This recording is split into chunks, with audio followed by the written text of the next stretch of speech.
Abdullah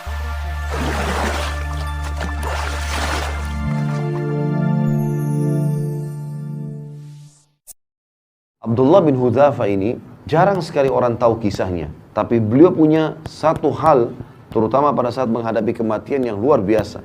Dia pernah diutus menuju ke negeri Romawi untuk menyerang, ternyata ditawan oleh Raja Romawi. Dan orang-orang Romawi sudah dengar, ini muslimin ini, kebanyakan orang-orang Arab Badui dari padang pasir, jazirah Arab. Orang miskin, tidak banyak orang kaya di antara mereka. Nanti kalau dibanding orang-orang Romawi dulu, nggak ada kekayaan apa-apa mereka. Tadinya orang tidak ada yang lihat, dianggap orang bodoh, nggak bisa baca, nggak bisa nulis. Sekarang dengan masuk Islam, Islam membawa mereka menyebar ke seluruh dunia. Mereka jadi pemimpin. Dan yang luar biasa didengar oleh Kaisar, keyakinan orang Islam ini mengalahkan kokohnya gunung. Halal, halal, haram, haram. Asal dia sudah belajar, dan dia memang sudah yakin dengan itu, nggak bisa digoyahkan. Sampai mati pun. Maka Kaisar waktu tawan sahabat-sahabat ini, pimpinannya adalah Abdullah bin Hudzafa radhiyallahu anhu. Kata Kaisar, mana pimpinannya? Ini si Abdullah. Dipanggil sama Kaisar di depan teman-temannya semua. Waktu itu kita perlu tahu teman-teman, Kaisar Romawi menguasai setengah dunia. Kekuasaannya ini bukan kayak cuma Indonesia saja. Seluruh setengah dunia ini dikuasai sama dia. Kerajaan Romawi dulu terkenal, Bizantium Romawi. Kata Kaisar, hai Abdullah, kalau kau mau pindah ke Nasrani, masuk agama Nasrani, saya akan kasih kau setengah kerajaanku. Sekarang kau langsung jadi raja. Teman-teman bayangkan kalau kita ada orang punya 100 miliar, lalu dia bilang, saya kasih kamu 50 miliar, pindah agama. Ya.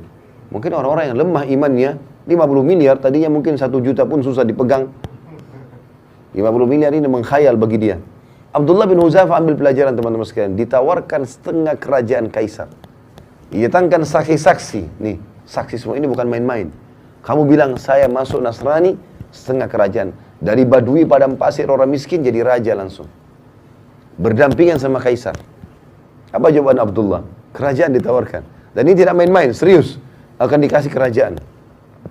Kata Abdullah, wahai Kaisar, jangankan setengah kerajaan Anda, seluruh kerajaan Anda, seluruh kerajaan Arab dan Ajam, semua kerajaan di muka bumi ini, mau orang Arab, mau orang selain Arab, dan kerajaan Anda pun semuanya kalau saya dikasih untuk meninggalkan agama saya sekejap mata, sekedip mata saja, tarfata'in dalam bahasa Arabnya, tidak akan saya lakukan. Tidak bisa. Ini ngalahin kokohnya gunung, teman-teman sekalian, imannya luar biasa gitu. Sayangnya sebagian kita hanya seperti kerupuk, diketuk pecah, gitu. Maka waktu itu Kaisar ini punya anak perempuan, orang bule, ya. Kalau kita sekarang sering ucapkan begitu, yang terkenal kecantikannya, masih gadis, tinggi, putih, cantik, fitnah bagi laki-laki. Sampai banyak raja-raja waktu itu dan para perdana menterinya Kaisar, panglima-panglima perang berharap jadi suaminya perempuan itu. Terkenal sekali. Dikeluarkan oleh Kaisar, dulu di sebelahnya, hai Abdullah, setengah kerajaanku dan nikahi anakku. Ini juga plus lagi, dapat perempuan tercantik di dunia pada saat itu. Kata Abdullah dengan kalimat yang mungkin Kaisar tidak semudah itu memahaminya ya, tapi orang beriman harus bisa paham. Dia mengatakan, Anda menawarkan anak Anda perempuan ini ya, untuk digantikan dengan bidadari yang Allah janjikan untukku di surga. Artinya percuma, nggak mempan. Ya. Maka kata Kaisar, penjarakan orang ini. Instruksinya, jangan kasih makan dan minum. Nggak boleh makan dan minum. Teman-teman, kita kalau nggak makan 2 hari, 3 hari mungkin masih lapar, tapi masih bisa hidup lah. Tapi kalau nggak minum, ini nggak mudah nih. Dari pagi sampai malam kita nggak minum sudah kering tenggorokan. 2 hari, 3 hari bisa meninggal ini. Jangan kasih makan dan kasih minum, di penjara. Dan Kaisar suruh penjaga-penjaga prajuritnya perhatikan. Kalau sudah lemes, sampaikan ke saya. 3 hari, 3 malam, nggak makan, nggak minum. Sampai dikatakan dalam kisah ini Abdullah kepalanya mulai melemas, condong ke kiri, udah lemas gitu, nggak ada minum, nggak ada makan. Lalu pada saat itu kata prajuritnya Kaisar sudah lemas. Kata Kaisar, masukkan babi dan khamr di penjaranya. Sekarang di babi. Ini bukan babi sembarang ya, babi masakannya buat Kaisar. Jadi babi dengan bumbu yang wangi, nampan yang bagus, segala macam, menggoda luar biasa. Dan dalam kondisi dia lapar. Kemudian khamr di kendi yang memang punya kaisar. Tempatnya itu bukan sembarangan, dari emas. Taruh di situ. Subhanallah, sampai 3 hari ke depan, sampai daging babi itu menjamur, gak disentuh sama Abdullah. Padahal sudah mau mati. Gak bisa. Gitu. Kata prajuritnya, gak disentuh kaisar. Sampai berjamur tuh babi. Panggil dia, panggil. 6 hari sekarang gak makan, gak minum. Ini luar biasa ini.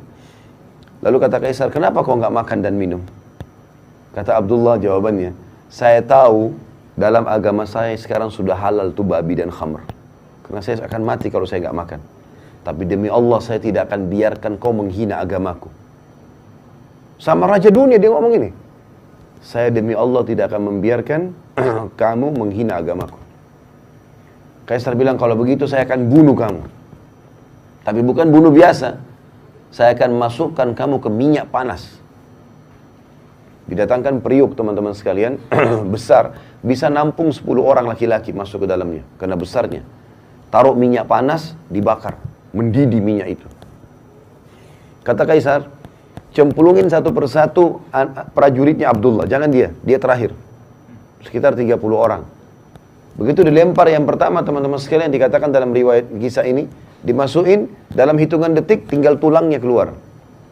Karena panasnya minyak itu. Abdullah lihat nih. Satu dilempar, baju perangnya pun, kulitnya semua habis orang itu. Tinggal tulang, ngapung.